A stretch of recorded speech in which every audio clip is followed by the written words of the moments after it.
Go for it. Okay, this morning, my name is Linda Oots. We are going to be going over suctioning of a tracheostomy.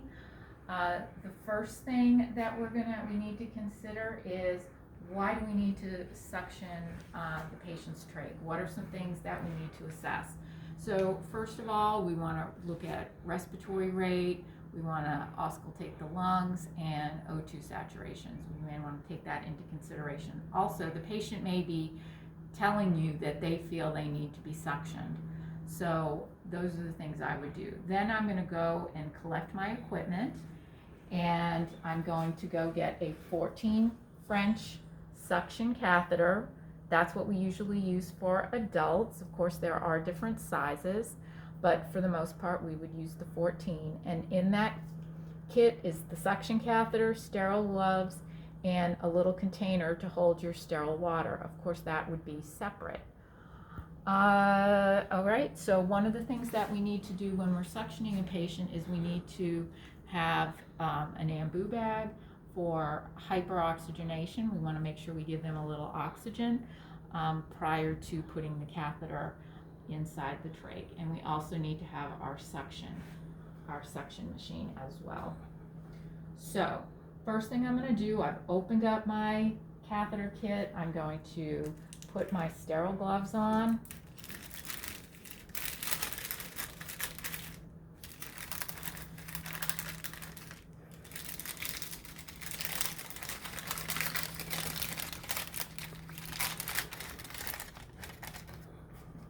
But before I do that, I'm going to go ahead, because I want to keep my hands non-sterile, I'm going to go ahead and I'm going to put a little water in that cup.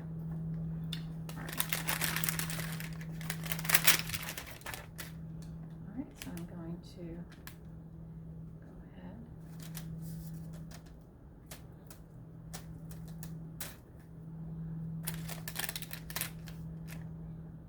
Get my sterile gloves on.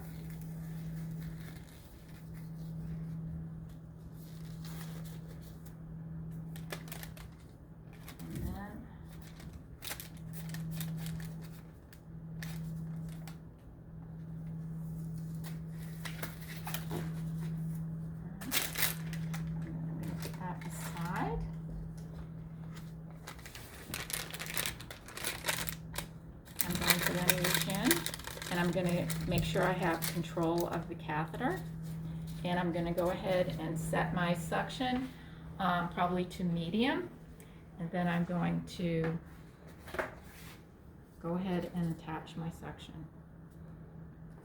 At this point, my right hand is going to be my sterile hand, and my left hand is going to be my dirty hand. It's also going to you do the suction on here. So the first thing I'm going to do, I'm going to explain what I'm going to do to the patient, and then I'm going to give them a couple of breaths with the ambu bag, just very easily.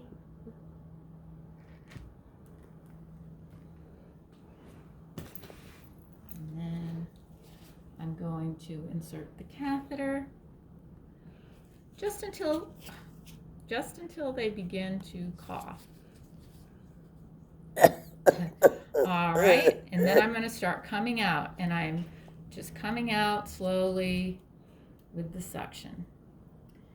And then I'm monitoring their O2 sats. I'm going to give them a couple more easy breaths. And I'd probably, if they're alert and can tell me, I'm probably going to ask them, do I need to go down one more time? If they nod their head yes, I'm going to just go ahead and go down one more time. They start coughing, and that's that. And then just make sure that they're oxygenated and that they're comfortable, and return to baseline. You're going to reassess your O2 saturations, your lung sounds, of course asking the patient if that is good for them, do they feel more comfortable, and monitor their respiratory rate. Of course, one of the things we want to monitor is the color, odor, consistency, and amount of what we're suctioning out of the trach. And then I would discard all my equipment, shut off my suction. Oh, one thing in between I should have sectioned, just to clear out the secretions from the tube. And the last thing that I might do, if they had any secretions, once I've decided I'm not going to go back down the trach, I could suction out their mouth, make sure they don't have anything in there that is bothering them. And that is how you suction a trach. Okay. All right, good morning. My name is Linda Utz. I'm going to talk to you this morning and demonstrate doing trach care on a patient. We get a lot of requests about just a little review. So first thing I would do, I would make sure that I've identified my patient properly, that I've done ADET, and I'm going to explain how I'm going to do what I'm going to be doing for the patient. So probably the first thing I would do is I would gather my supplies, and usually there are trach care kits, and I have it opened up here with the different components of it, as you can see. So first thing I'd do, I would do my hand hygiene, and I'm probably going to just put on a pair of non-sterile gloves first.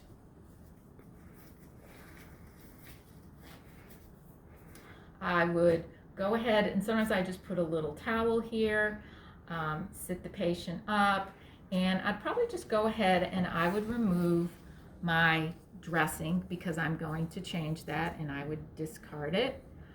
Then I need to know what kind of inner cannula I have. As you can see, this is a disposable inner cannula, and normally with a disposable inner cannula you would just go to your par room, or maybe in the room you have a supply. You would just get a supply. You'd make sure you know the Shiley trach that you have. This is a number 8, and I would get a number 8 disposable inner cannula. And the way you remove the inner cannula is you pinch those little brackets on the side, and you notice I'm kind of anchoring the trach as I remove that. Okay, and then I would discard it. Then I would have my other one, my new one, open. I'll put it on pause. So I would discard this and just go ahead and and I'm holding the outside of it. I would just go ahead and I'm going to pinch those brackets on the side, and I would go ahead and put the new one in, just slide it in real easily. And the patient may cough a little bit, but you don't want to push or cause a lot of pressure on that area, because it is a very delicate area. The other thing I'm going to do when I've removed the dressing, I'm going to be looking underneath my medical device, because we don't want to see any redness, oozing, anything like that, or rubbing on that. We don't want any device-related pressure injury. So we need to assess the skin on the area. And actually we need to assess underneath the neck and underneath the trach ties. Now, the kind of inner cannula that is not disposable looks like that. And this is what I'm going to use to show you how to clean it out. Now, you notice the difference. They look entirely different, but this is the one that we clean. So what I would do is, if I had my patient and they were just getting oxygen, I would go ahead and I would remove the permanent inner cannula, and I would probably just lay the oxygen on top of their trach. So I'm going to take this, and what I would have done here is I would have poured some sterile saline in my tray, and I'm just going to go ahead and drop it right in there. And you notice I still have my non-sterile gloves on. I would, at this point, remove them. I would do hand hygiene again, and from here on in, now that I have everything open, I would go ahead and put my sterile gloves on, and I'm going to go ahead and take those off.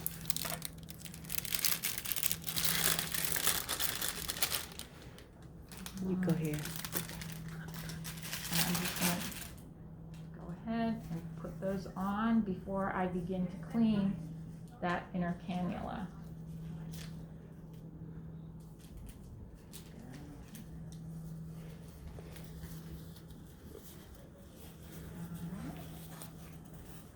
course, your finger's always feeling kind of crazy. All right. So I'm gonna just kind of push this around in the saline. I'm gonna probably choose to use my little brush scrubber, and I'm gonna just scrub the inside of the inner cannula, and then discard that. And then to dry it, I'm just gonna take my pipe cleaner and I'm gonna insert it, have it come out the other side, and if it's still a little damp inside, I'm gonna go ahead and clean that, okay? Then I would take this, holding the end, and I would go and put it right back in to my patient. And usually you're gonna kind of turn it, and then as you're going in, you're gonna turn it, and then just push it right down on in. And then I would, and like I said, I would hold and kind of anchor that plate, just so I don't cause a lot of pushing or pressure on that area. All right, so once that's in, then everything else I have to do is on the outside. I would take my cleaners, and I would probably have some other saline clean there, and I would just, really go underneath. And you don't want this too tight right up against the skin either. You don't want that plate right up against the skin. And I would clean underneath it. If I needed to wipe anything down, sometimes there's a lot of secretion, sometimes they get on that plate. I would moisten my 4x4, and I would just clean all around that, all right, and discard it. Now, the next thing I would do is I would probably, depending on how my ties looked, I would go ahead and I would have gotten another one of these and changed it. Now, one thing, when you're changing trach ties on a patient, this can really cause them to start coughing very forcefully, and you don't want them to cough the whole trach out. So I would probably have somebody here kind of holding the trach while I changed my trach ties and took them off. And one thing I do like to do is I like to do one side at a time. And so I would take this side and I would just slide that right up. And see, it can be a little, and just put that down, and then wrap the rest of it around, and then I would do the other side. I'm not going to take all this apart, but you just want to make sure you always have your hands on it. I would take that off, remove it, and then just to put it back on, it just slides right up. Okay. Now, when you take, and like I said before, when you take off the trach ties, you want to look on the back of the neck. You want to make sure it's not rubbing or causing redness. You want to make sure that you look all the way around your patient. Now, the last thing I'm going to do is I'm going to put my trach dressing on.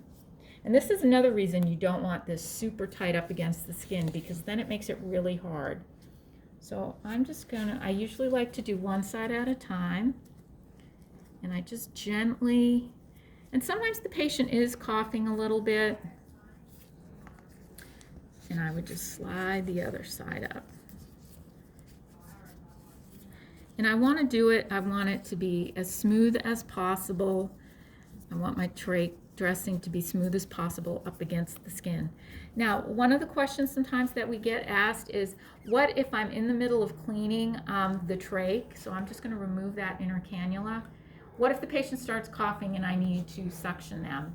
You can suction them, you can pause your cleaning and set up your sterile suction like before, and you can just go ahead, and I'm just going to use the catheter I had before, and I would have sterile, everything sterile, and I could just go in, and then when they start coughing, just suction them out again. So yes, you can do that if the patient needs it. So one of the things, I'm just going to go ahead and put that back in. So it is important, probably before you begin cleaning the trach, you want to definitely make sure that you've suctioned them and kind of taken care of that, so you don't run into that issue while you're changing the ties and the dressing and everything. That is pretty much the way to do tracheostomy care. Okay. Oh.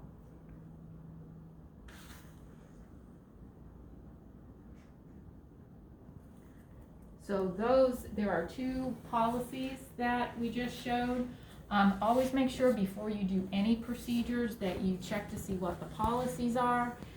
If there isn't a policy necessarily associated with the task that you're going to do, then you want to look up Lippincott for the procedure that has evidence-based and the most up-to-date information. Thank you.